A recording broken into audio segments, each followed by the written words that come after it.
There are various definitions of love, but we are particularly interested in what the scholars of the Islamic tradition have defined love as. And if you look at most of the classical text, there's always an opinion that it is the nature of things that love cannot be defined exactly.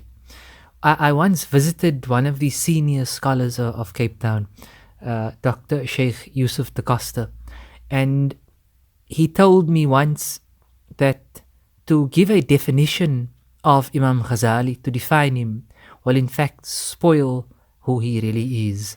And sometimes a definition spoils certain things. When you try to define it, there is no definition that can, there are no words that can truly define something. But nonetheless, human nature is to try and attempt to define words as best we can.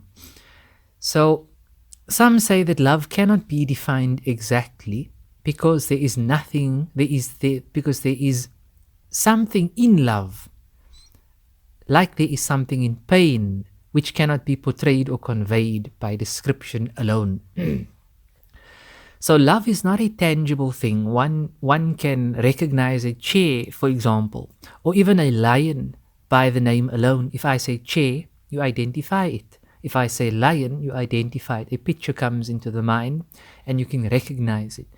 But one cannot come to know the entire truth of hope, of love, by means of its description alone.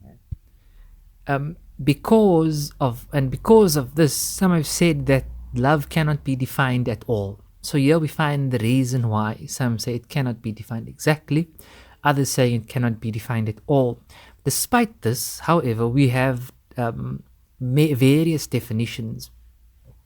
Some broader than others, some more particular. Imam Ghazali, rahimullah ta'ala, says that love is defined as follows. It is the soul's inclination to something which suits it and pleases it. Others have said that it is an inclination towards beauty after being pleased by it.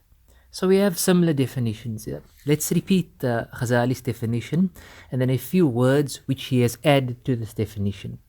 In the ordinary usage, he says love means the soul's inclination to something which suits it and pleases it.